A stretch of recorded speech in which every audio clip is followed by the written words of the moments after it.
Hello guys, welcome back to our YouTube channel study with Anjali. आज हम लोग कोई टॉपिक डिस्कस नहीं करेंगे।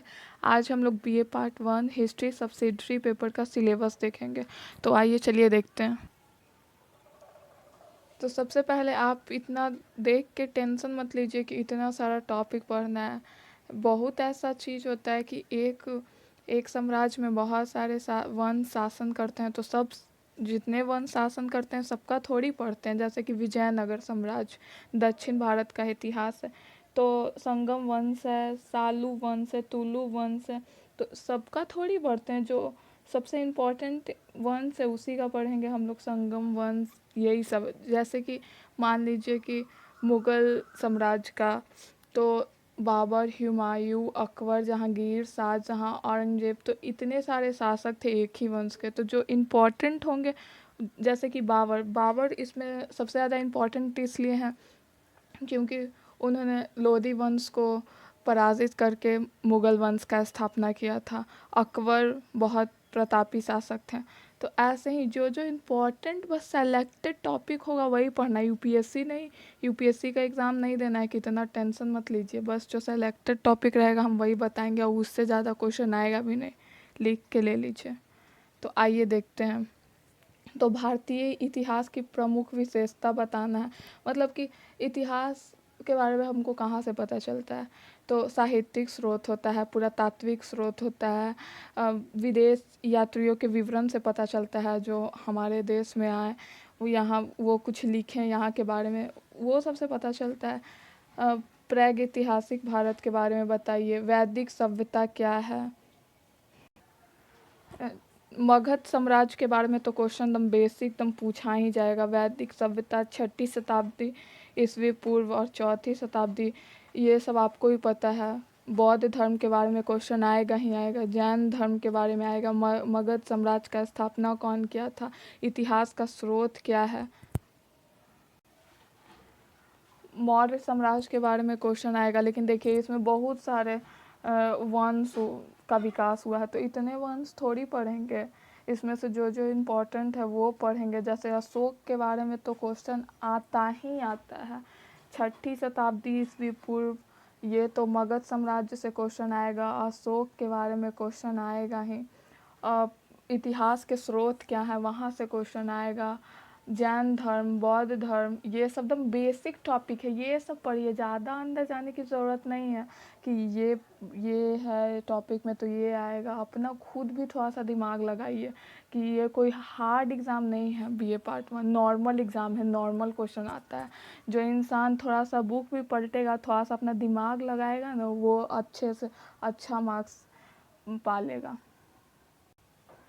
जैसे कि देखिए यहाँ पे थानेश्वर वंश का इतिहास एवं हर्षवर्धन का युग। थानेश्वर वंश से क्वेश्चन नहीं आता, हर्षवर्धन के युग से आता है। हर्षवर्धन से क्वेश्चन पूछा जा सकता है, ये इम्पोर्टेंट है।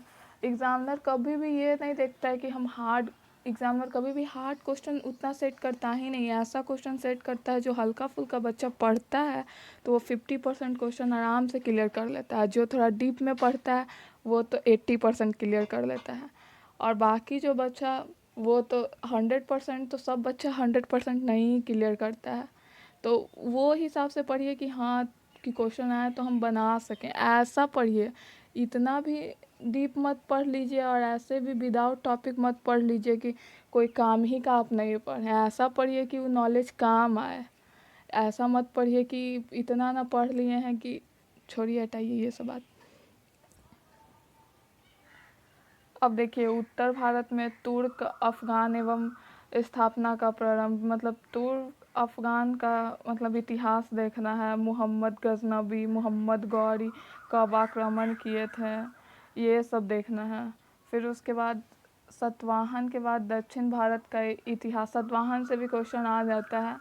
और दक्षिण भारत का इतिहास, तो दक्षिण भारत के इतिहास में क्या है, जो ये क्या बोलते हैं, संगम वंश, सालू वंश, तुलु वंश, यही सब वंश के बारे में पढ़ना है। चालुक्य वंश, इतना ये सब इम्पोर्टेंट नहीं है। देखिए आपको हम, देखिए बीए पार्ट 1 सब्सिडरी पेपर का पिछले साल का हम क्वेश्चन पेपर दिखाते हैं आपको। देखिए ये ऑब्जेक्टिव क्वेश्चन है। सिंधु सभ्यता के लोग किस धातु से अपरिचित है, तो लोहा। उसी का इंग्लिश में भी ऊपर दिया हुआ है, which metal was not known to Indus people. फिर आइए देखिए, पाटलिपुत्रा नामक नगर की स्थापना किसने की, तो उदय ने। हम आपको बताएंगे, हिस्ट्री पढ़ाएंगे, पहले पॉलिटिकल साइंस तो ख़त्म हो जाने दीजिए, वो ऑनर्स पेपर है तो पहले उसको ख़त्म कर लेंगे, उसके बाद हिस्ट्री की ओर बढ़ेंगे, फिर इकोनॉमिक्स बताएंगे आपको।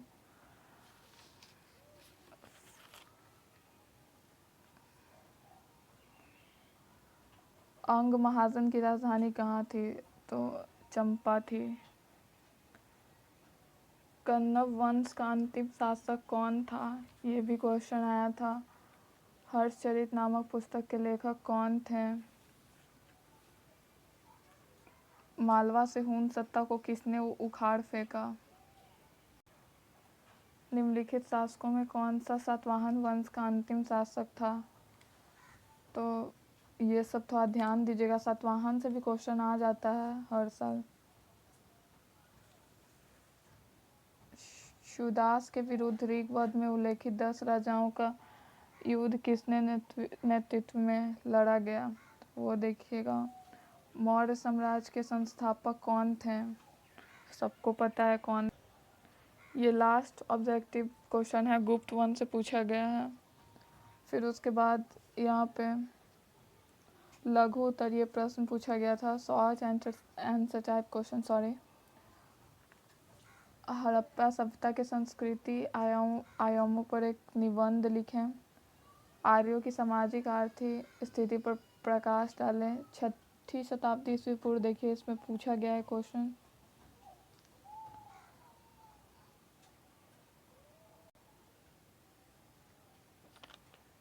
गौतमी पुत्र सतकर्णी के बारे में लिखना था, शॉर्ट नोट्स। अशोक की उपलब्धियाँ। फिर उसके बाद देखिए लॉन्ग आंसर टाइप क्वेश्चन आया, तो इसमें भी टिप्पणी लिखना था चंद्रगुप्त मौर्य प्रथम के बारे में, या फिर जिनका आपको आ रहा है सिकंदर का भारत पर आक्रमण, हर्यक वंश।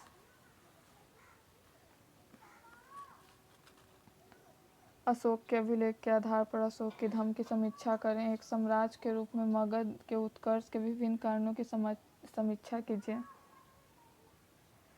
नंद वंश के बारे में आप क्या जानते हैं, ये सब बताना है। तो ज़्यादा कोई हार्ड क्वेश्चन नहीं आता है, बस आपको थोड़ा सा ध्यान से स्टडी करना होगा, और कोई बात नहीं। चलिए सेलेक्टेड टॉपिक देखते हैं कि क्या क्या क्वेश्चन में आ सकता है।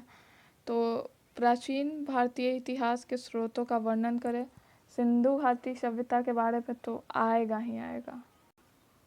इसका सामाजिक, राजनीतिक, धार्मिक, आर्थिक पहलू सब देख लीजिएगा, और इसका नगर नियोजन तो पक्का से देख लीजिएगा कि इसका नगर नियोजन व्यवस्था कैसा था, क्योंकि उससे क्वेश्चन आता है। और ऋग्वेद क्या था, और ऋग्वेद का मतलब कि सोशल, पॉलिटिकल, इकोनॉमिकल सब पॉइंट ऑफ व्यू सब देख लीजिएगा, जैसे सिंधु घाटी सभ्यता का देखिएगा। 6ठी शताब्दी ईस्वी पूर्व में भारतीय राजनीति का वर्णन करें, तो ये देख लीजिएगा। 6ठी शताब्दी ईस्वी पूर्व मगध के बारे में पूरा देख लीजिएगा, मगध का विकास, मगध साम्राज्य का विकास कैसे हुआ, सब कुछ। मगध के उत्कर्ष के कारण क्या थे। बुद्ध के जीवन और उपदेशों का वर्णन करें, इससे भी क्वेश्चन आता है। महावीर की जीवनी और उनकी शिक्षाओं का वर्णन करें। अशोक का धर्म से आप क्या समझते हैं। इसमें हम जितना टॉपिक लिखें और जितना क्वेश्चन लिखें, उससे एक क्वेश्चन बाहर नहीं जाएगा, सारा क्वेश्चन इसी में से पूछा जाएगा। बस इतना ही टॉपिक आप पढ़ लीजिए, उसके बाद अच्छा आपका एग्ज़ाम जाएगा। मौर्य साम्राज्य के पतन के क्या कारण थे। गुप्त काल को भारतीय इतिहास का स्वर्ण युग क्यों कहा गया। ये सब तो हम लोग 11th-12th में भी पढ़े हैं, लेकिन इसमें थोड़ा BA पार्ट 1 में थोड़ा डीप नॉलेज लेना है, और क्या। और गुप्त साम्राज्य के पतन के कारण को देख लीजिएगा। राजा हर्षवर्धन की उपलब्धियों को देख लीजिएगा। सातवाहन कौन थे, और वो की सिंध विजय के बारे में देख लीजिएगा। सूफीवाद, भक्ति आंदोलन देख लीजिएगा, पानीपत के प्रथम युद्ध के कारण और परिणाम क्या हुए, विजयनगर साम्राज्य ये देख लीजिएगा, ये दक्षिण भारत का सबसे बड़ा साम्राज्य विजयनगर साम्राज्य था। दिल्ली सल्तनत के बारे में देख लीजिएगा और उसका पतन की समीक्षा भी देख लीजिएगा कि पतन कैसे हुआ था। मोहम्मद बिन तुगलक की नीतियों को देख लीजिएगा और भक्ति आंदोलन को देख लीजिएगा, उसकी विशेषता ये सब को देख लीजिएगा। इससे बाहर एक भी क्वेश्चन नहीं पूछा जाएगा, बस यही टॉपिक पे ध्यान दीजिए। और ज़्यादा से ज़्यादा क्वेश्चन आता है कि इतिहास के स्रोत क्या हैं, अशोक के धर्म से रिलेट करता है क्वेश्चन, फिर उसके बाद विजयनगर से भी क्वेश्चन आ जाता है, यही सब क्वेश्चन आएगा। गुप्त काल, मौर्य काल और गौतम बुद्ध के बारे में आएगा क्वेश्चन, जैन धर्म के बारे में क्वेश्चन आएगा, मगध साम्राज्य और ये क्या बोलते हैं, ये एक सेकेंड, हाँ, अशोक के अभिलेख के आधार बताइए, यही सब क्वेश्चन आता है फ्रेंड्स। तो आगे हम लोग ये सब के बारे में डिस्कस करेंगे, पहले पॉलिटिकल साइंस का टॉपिक ख़त्म कर देंगे। Thank you for watching my video, thank you so much.